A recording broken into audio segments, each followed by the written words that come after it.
When Pat and Jacob asked me to do the podcast intro, I hesitated, since my livelihood in a public-facing job at a Catholic church hinges upon me staying closeted and not advocating for LGBTQ plus acceptance in our church. And you know, I respect and admire LGBTQ plus people who could serve quietly in the church without stirring the pot.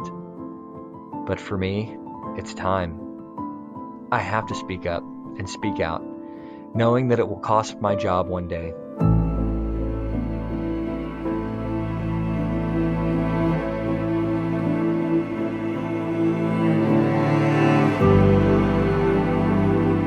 Even if you don't know my name, you can know my story as yet another devoted Catholic gay person on the margins of a church that we have served so dearly. I have to speak up, because just last week, I was invited on a national Catholic radio show, playing the part of good Catholic boy, saying what everybody wanted to hear, thousands of listeners not knowing the truth about my greatest suffering and my greatest gifts. And the week before that, I was given an opportunity to speak to a group of young men about self-acceptance and coming of age as a man.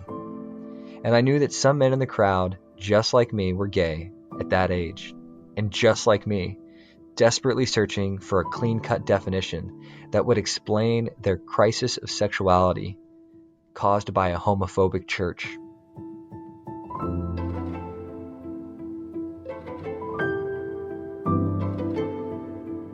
But I couldn't be honest to them either, not while my livelihood depends on me bowing to an unjust system just to put food on the table. But I have to speak up, and I'm grateful for this community to do so, even in this discreet fashion, because it's progress for me. Because I'm not the only one to have suffered decades of the Catholic version of conversion therapy, brought to me by 100 hours of coursework in the conservative theology of the body, 15 to 20 charismatic healing retreats, a decade of weekly therapy, 6 weeks of inpatient psychological treatment, a bookshelf full of attempts to heal what never needed to be healed.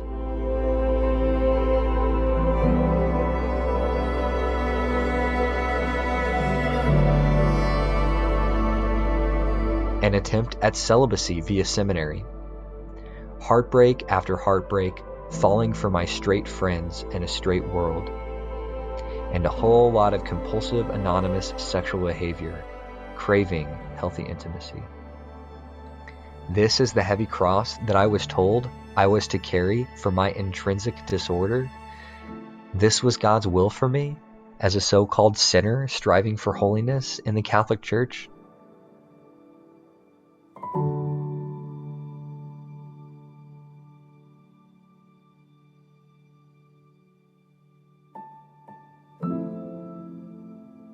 But then came that blessed rock bottom, when I was finally miserable enough to let myself feel love for the first time from a fellow Catholic boy who tried and failed at seminary celibacy just like me.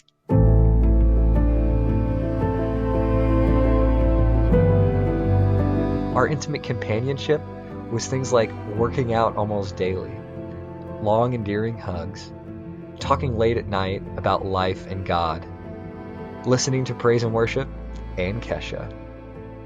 We both even tried, at the same time, to date girls. Spoiler alert, didn't work out. But our companionship was so pure, so innocent, that my arguments of an intrinsic disorder paving my way to hell simply failed. He and I have since gone our separate ways, and that heartbreak was the worst pain and the most relief I had ever felt. Today, he's in this very online community, perhaps smiling ear to ear, hearing what I'm saying as I smile ear to ear speaking it. And so today, having come out to family, friends, and those that matter most to me, I am happier than I have ever been. and I am here, and I am holy, and I am gay, and I am a disciple of Jesus Christ.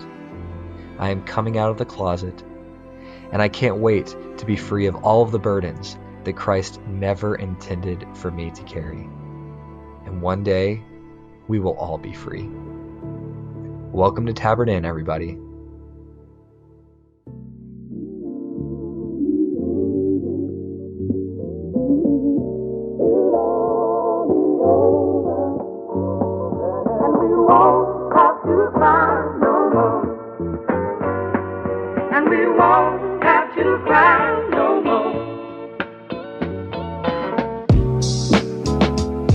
That story was by a Vine and Fig community member. Welcome to Tabard Inn, y'all, a weekly podcast about the stories we tell and the events we discuss while on pilgrimage as queer Catholics. I'm Pat Gothman. I am a cradle Catholic from the suburbs, and I've learned to love being gay and using the intellectual tradition I was raised with to push for a more inclusive church.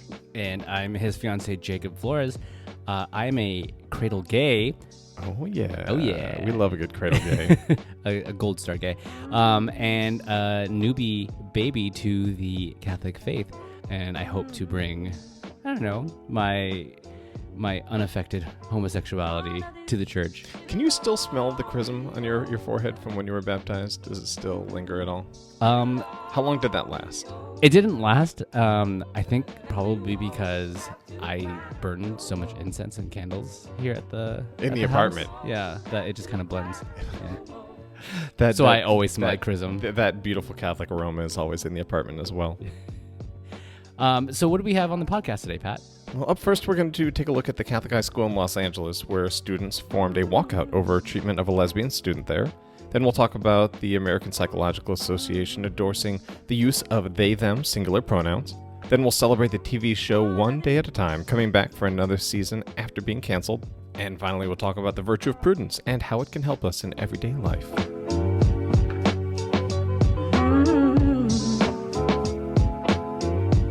So students at Bishop Amat Memorial High School in Los Angeles staged a walkout on Friday. This was after senior Magali Rodriguez was singled out by school officials who threatened to out her to her parents, and also made her attend disciplinary meetings and counseling, and also, get this, forbid her from sitting with her girlfriend at lunch. Rodriguez transferred to another school when her parents found out she was being treated by the Bishop Amat staff this way. But when students learned what had happened, about 200 of them staged a walkout in support of Rodriguez. One student said this: "I decided to walk out because I wanted to take a stand. I didn't agree with what the administration did with the situation, and I feel it was a good idea for the student body to stand as one to show our support for Magali." So I want to start with what happened to Magali, the student, which is horrendous. It's abhorrent on a bunch of levels. You've got the way that the staff was treating her and basically just saying you have to go to counseling. Like there was no free will or decision, or like, is this something that you want? It's a service we can help provide as a Catholic school. Like it was just, we are going to try and fix you. There is the fact that they were threatening to out her to her parents, which is like, that's an extraordinary thing to A, use it as a threat, and then B, to apparently not be communicating with the parents about these disciplinary measures that they were taking. And then also not allowing her to sit with her girlfriend at lunch, like just to feel like you are constantly being watched, like you are constantly having this strong Catholic school presence, every administrator looking over your shoulder and judging your every movement has to be so humiliating and demeaning, especially to be going through in high school. Like I can't imagine how painful that must have been for her. For the school to treat her like a criminal, I think is just outright horrendous. Yeah, basically like a criminal. It's a good way to put it. Yeah. Their tactics their tactics seem a lot like what do they call it? Ex-gay therapy. I'm sorry, I'm blanking on the term. Yeah, certainly that I don't want to put any we don't know what went on in these therapy, kind of counseling sessions. So exactly what the high school was trying to do within them, I'm not sure. But the lack of transparency and the emphasis on it being a forced thing, like that to me is And is being similar carefully of those watched. tactics. Yeah, absolutely. Yeah, definitely. And it makes you, especially at a young age like that, in high school where you're supposed to be having fun and really transforming into the bad self that you are to be. Right. I could see that being a really terrifying experience, and being as young as 16, 17 years old, making you want to change your mind. Yeah, and I'm grateful that when the article stated that when her dad did find out about this, he immediately scheduled an appointment with the school, was extremely disappointed, and they pulled her out of that school and said, absolutely, we're not continuing this education, even though she was about to go into her senior year. So I feel horrible that this happened at a Catholic school, which should have such higher standards for the way that it treats its queer members, let alone all of its students. Catholic school or not, secular or not, the parent should be involved. Right.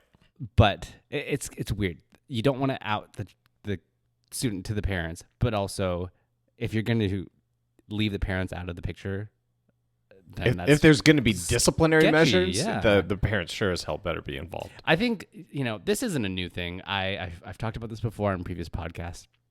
It's been happening for several years now, from what I remember, but students are walking out in response to students being reprimanded and being put in counseling for being gay and open about it, or for staff that are being outed and being fired for being gay or in a same-sex relationship. If some students, if all students, doesn't matter how many, if students are walking out in reaction to this, shouldn't bishops be listening to this and seeing this as what the children, not the children, but what the kids, the young adults in the church feel? I should hope so. And that's definitely, like you're saying, that is a theme now with all of these controversies that are basically weekly coming out in Catholic high schools around gay issues, is that there's always a backlash now within the school itself, whether it's another teacher coming out in support, or it's students stepping up and saying that it's something that they don't want going on at their school. Like there's a sense of conscience going on within the school that says, even though this is coming down from the top, from the bottom up, this is how the school is actually reacting to this situation and to this perspective on its queer members within the school community. So I sure hope that the bishops take note. And I'm grateful. I'm given a lot of hope by 200 students walking out in the middle of class and saying, even though this student has, Magali has moved on to another school, like, we want the administration to know that we won't stand for that going on, and we won't allow our fellow students to be treated like that. So I'm grateful for that. Same. And I understand that the church is supposed to be an institution that doesn't change with the world that changes around it. I get that perspective and all, but honestly, change is what's needed. And if the young adults are speaking out loud about this, the bishops need to listen to this. Yeah, I think they need to examine whether or not this is just change for change's own sake, like a sense of trendiness, or is this change because finally they're starting to see and listen to the victims of the lack of change, of that status quo. And is there any attempt to see, like, was she healthier? Was she happier when she was with, a girlfriend and actually allowed to express herself and her sexuality instead of just being repressed and shut down in counseling and having someone watching over her back? Like, which high school experience did she actually thrive under?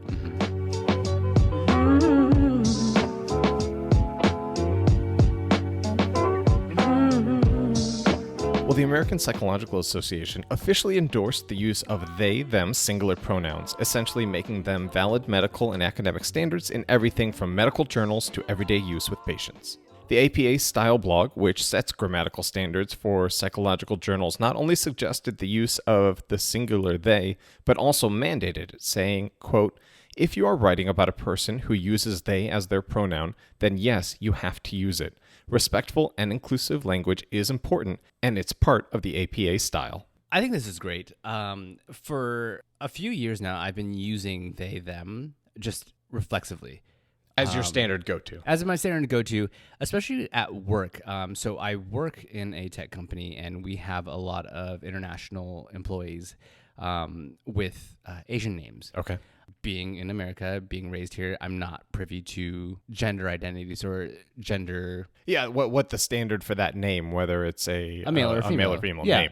And so I revert to they. Right. I got a lot of pushback on that for a while because people would immediately assume that I'm talking about multiples. But I'm thinking, like, if this specific instance that I'm working on only has to do with one person and I'm using they them, you should just understand that I'm using You're it not as, suddenly bringing in a bunch of other people to the conversation. So there's a part of me that feels like I don't completely understand why it would be so hard to accept a new standard of using they them as a non-binary but also just a gender non-conforming approach. But I do understand when people are so used to using the gender binary of male, female, she, him. So I think it's just a matter of getting people started and then understanding that it's really not that hard. But beyond all of that, respecting someone's non-gender conformity, and if they use the pronouns they, them, we should use those. Yeah, I respect the idea that it's hard, that there are old habits, and especially for folks who have not lived in maybe a progressive city or in areas or in industries where some of this stuff is already moving forward, it can seem daunting and new and a bit unnecessary. But it's the unnecessary part that I don't have a whole lot of sympathy for, because it's somebody's own perspective and identity, and just because you haven't lived it doesn't mean you get to define it for them. And so I think my favorite, kind of comeback to that perspective of, oh, it's too hard, why would we go through that, is just pointing out like how many folks are able to default to they them, or even asking for somebody's pronouns when it's their dog,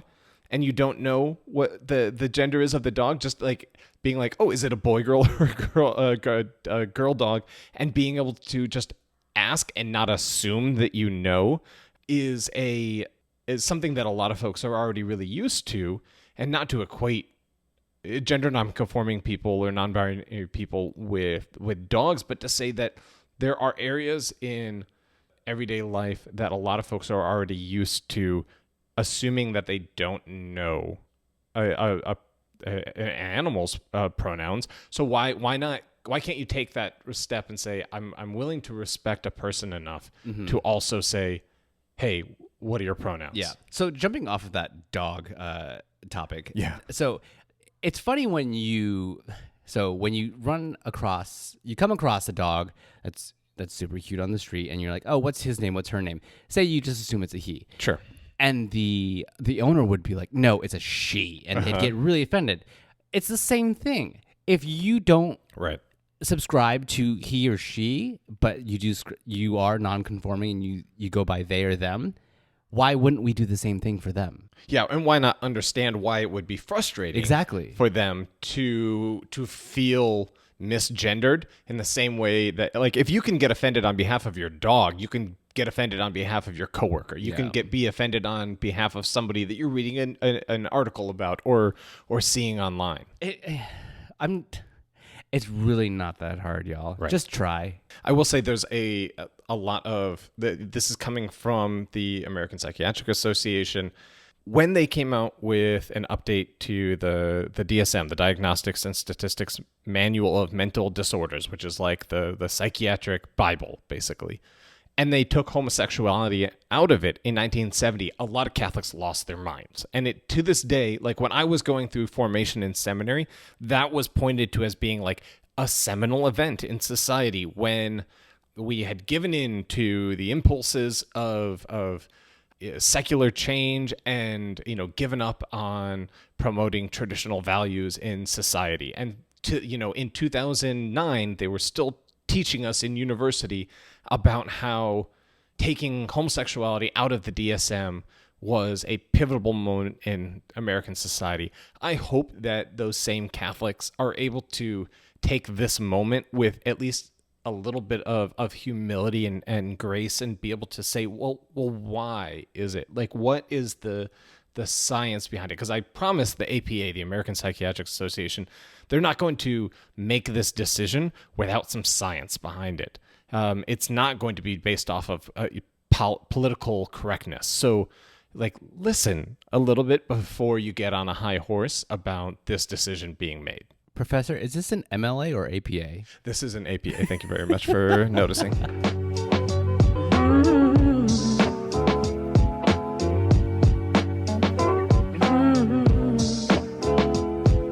Okay, so on the topic of one of Pat's favorite shows here. Come on, hit it. The beloved TV show One Day at a Time is coming back after being canceled by Netflix. Following a Cuban-American family in Los Angeles, One Day at a Time dealt seriously with issues of race, class, misogyny, faith, and sexuality, all while keeping a sense of humor. When the daughter Elena comes out as gay, her mother Penelope and abuela Lydia wrestle with what it means to be a Catholic family with a gay child. I told you. Wait, so you're not okay with it? No, I am very upset. Oh, thank God. I mean, thank God, Mommy, that you're so honest with your feelings. Yeah, I know you don't agree with them because you are so liberal. And I'm just a narrow-minded homo fallopian.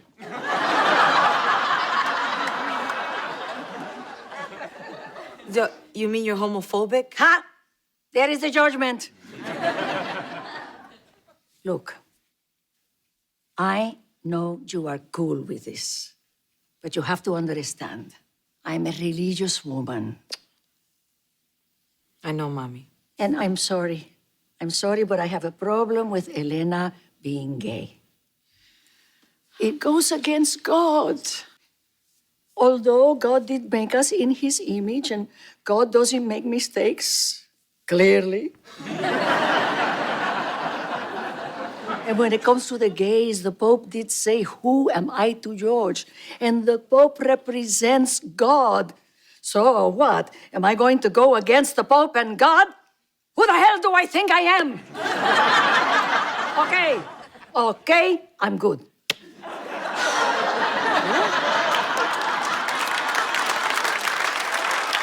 You just worked that out in 10 seconds? See. Because she is my granddaughter and I love her no matter what. Yeah. So, tell me, when is the parade? One Day at a Time will begin airing its 4th season on Pop TV in March of 2020. All right, I love this show so much. When I say it's a beloved show, I suppose I'm maybe speaking for myself more than all of Catholic and queer culture, but it is a beautiful show about just what it means to be a family today when things are changing and you're learning to listen to other perspectives in society. And I really appreciate that this show takes some of these issues like racism and homophobia, and instead of just painting the folks who have some of those positions that are looked down upon in society, instead of actually looking down upon them, like lets them voice their opinion a little bit, and then shows how they can grow and come to a better place, and like really treats them with respect. It's not just a matter of like putting down somebody who doesn't understand. Like it's giving them the space and the respect to grow a little bit. Yeah, and I'm glad you brought that up because a lot of media, a lot of movies and shows out tend to show the growth and the champion of the white individual who overcomes racism or putting down the other. Without really placing an emphasis on the other, right, the minority. Yeah. With this show, One Day at a Time, they put the minority family at the forefront and shows their perspective, and then shows the white individual, the white neighbor Schneider, who I will admit I have a crush on, as an individual who's learning, right, and I don't want to say. As an individual who's learning and deconstructing these societal norms that he or they are so used to. Right. So love the show. I'm with you on that. I was a bit weary when you first introduced it to me, but I'm obsessed. Any show with a laugh track in the background, I am inherently skeptical of because I hate laugh tracks. But there's so much love that I have for the actual content. I really appreciate it. Yeah, I feel like this show does it right. This show does it right in the sense of encouraging dialogue when people aren't seeing eye to eye. Yeah. And I will admit there are some moments in the show where it feels very forced, but the outcome is very much worth it to go through that kind of like awkward, oh, this is weird stage. So I'm all for this show coming back. The showrunner, the head writer is a Latinx woman. Like there's a lot to love and to be able to champion, to say, I want more of this perspective in what I consume in media. To me, it feels a little bit like the opposite of Schitt's Creek in all the right ways. Like Schitt's Creek is a comedy about a world where these issues don't exist. Yeah. Like there is no racism and there is no homophobia, and it's like and even, like the classism, like it's showing like this really wealthy family who's living kind of in a rundown rural town, but they don't resent each other and all that kind of stuff. This show is one day at a time. It's more about acknowledging that those things exist, still finding ways to laugh in the middle of it and land a good, punchline and some funny scenes, but also taking seriously the fact that it does still exist in today's society. Like we're not to the fantasy land yet.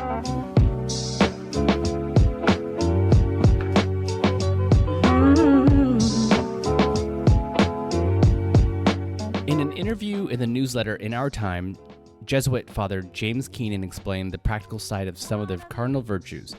On the virtue of prudence, he said, "In the mother church of the Jesuits in Rome, the Jesu, the very first image you see as you enter, is an enormous statue of Prudence in the dome of the church. She is holding her chief icon, a mirror. Prudence holds a mirror because she needs to look and to learn from the past. Only by reviewing what she has done and learned as the result of her decisions can she learn how to make better decisions for the future. Prudence depends on a person reflecting on what he or she has done, whether the decisions prove to be right or wrong.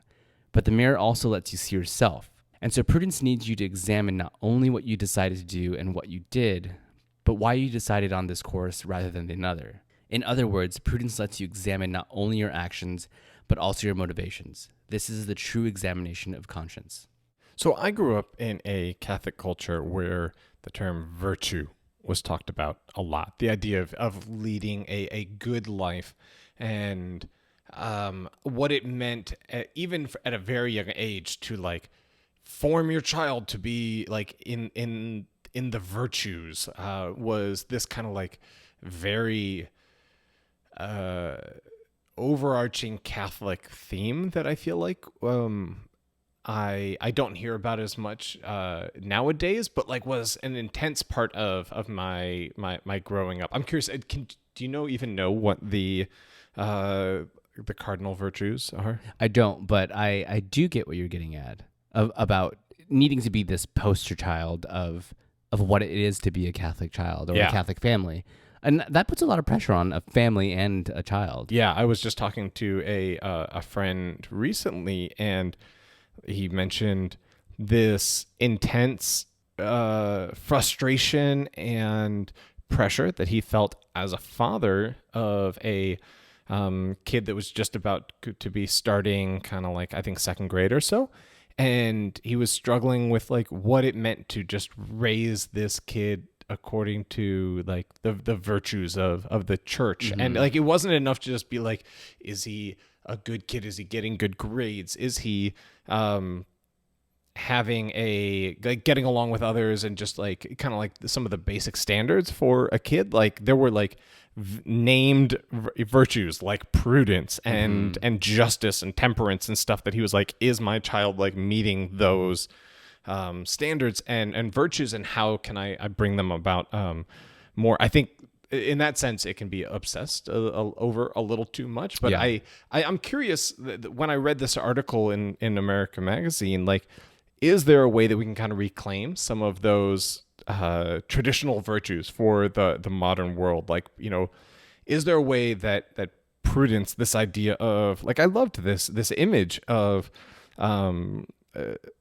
Prudence as a statue holding a mirror up and being able to look back at your own life and say, am I meeting, like, how did I come to these decisions that I made? You know, like, not just, I want to move on and be better now, but looking back and say, well, what went into those decisions that I made, even some of the bad ones and definitely some of the good ones as well. Like, how did I make a good decision that's gotten me to a better place?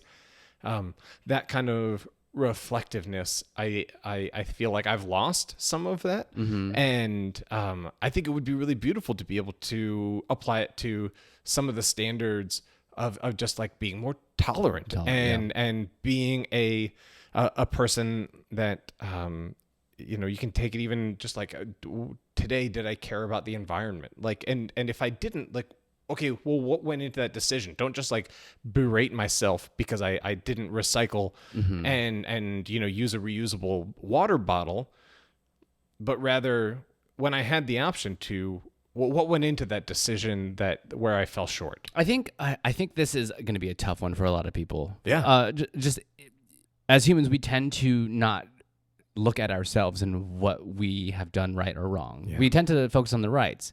And it's hard, and for myself too, to understand and take a look back at my day and see what I didn't do well. Yeah, I mean, because just as us as humans, we're full of pride, and it's hard to drop that. Yeah, it's hard to look back on the areas that we made mistakes, but even the areas that we did well. I have a good friend who he struggles to believe in the idea of altruism, whether or not we can actually do even good things for the right intentions. And one of the, you know, debates we would have all the time was whether or not altruism exists, and thus whether or not, like, we would look at even the times that we would go volunteer and the times that we would make selfless acts, you know, these kind of definitional selfless acts, and have these conversations about, well, like, well, but it did feel good to do those things. Like, how much was I doing it because it made me feel good to give some money to the homeless guy when I passed him? How much was I doing it because I knew other people were looking? How much was I doing it because I just wanted them to go away? Like, yeah, or you can say, guilt, how much, you know, yes, you can say I did a good thing, but what were my motivations behind it? So I think that was one of the really neat things in this article that I took away, was just being able to feel that call again to kind of examine some of my motivations in all of my decisions, good and bad. So is the article saying that prudence is one of the virtues that we need to kind of place more focus on, or revert, or kind of circle back to? Yeah, absolutely. Okay. And so...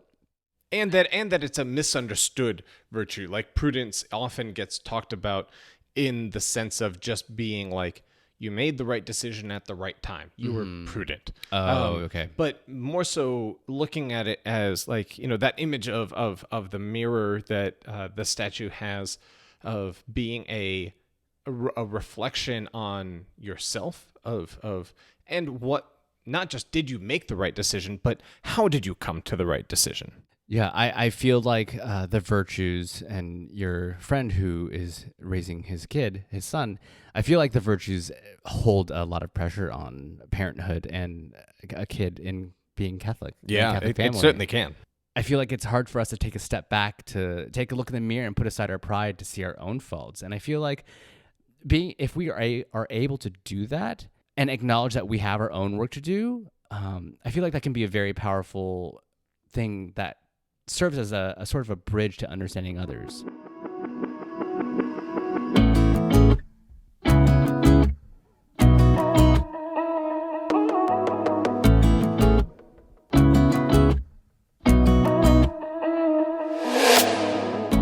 Okay, Pat, so who or what are we toasting this week? Well, I'm going to toast Rita Moreno. She is the actress who plays Abuelita Lydia in One Day at a Time, and she's the one that you heard in that clip earlier saying that she is now perfectly okay with her gay daughter. And she brings so much life into this role. Like, I get excited every time she comes on scene. She absolutely cracks me up. She reminds me of my own grandmother. And she is just this beautiful and wonderful soul, and I'm so excited that she's getting to play Abuela Lydia one more time. Toast to Abuelita. Okay, so this week I'm going to do 2 toasts. First, it's going to be to those who, I would say, don't fall easily to cancel culture and call out culture and create a sense of dialogue with those who don't agree with them. Okay, sure. Because I feel like cancel culture, call out culture, whatever you want to call it, has been so rampant in the past few years, since, Right. especially since the new presidency came into term. Definitely. And it serves for a really toxic environment, and it's hard to sift through just humanity. Yeah. And being able to listen to the other person. Right. So, to those who are patient, prudent, and capable of having dialogue, I cheers to you. But my second toast, to those in the community, for the Vine Fig community, who are currently going through RCIA, I toast to you because it is a very tough process. I did it for 2 years. I wanted to do the fast track, but I was actually pushed to do the longer full liturgical year, and I'm so happy that I did it. I actually did it longer than the liturgical year. You're going to have ups and downs. You're going to have moments where you're thinking, why am I doing this? Especially if you're coming from a secular environment or a secular community. Yeah. But for me, it was very worth it. It made the jump and the welcome into the faith and into the home so much better and so much more memorable. So keep at it. Message us, DM us if you have any questions. Or if you just need I'm going through this. Our Wednesday night meeting was long and boring, and I didn't feel very supported, and I just need to know, why am I still doing this? I just need a little word of affirmation to keep going. Yeah, absolutely. Reach out, message us. Definitely. We're here. Send us an email. And we're not going to force you to do it. I know everybody has a different experience with RCIA, and especially with those who are in less tolerant areas of the country. But yeah, we're if you need a word of encouragement, we are here for you. So cheers to Rita Moreno. Cheers to the tolerant folks who are saying no to cancel culture, and to our RCIA babies. Cheers. All right, y'all, that is it for us this week on Tabard Inn. You can support the podcast by leaving a review on Apple Podcasts, and you can support us on Patreon at patreon.com/vineandfigco. Thanks for listening, y'all. Bye.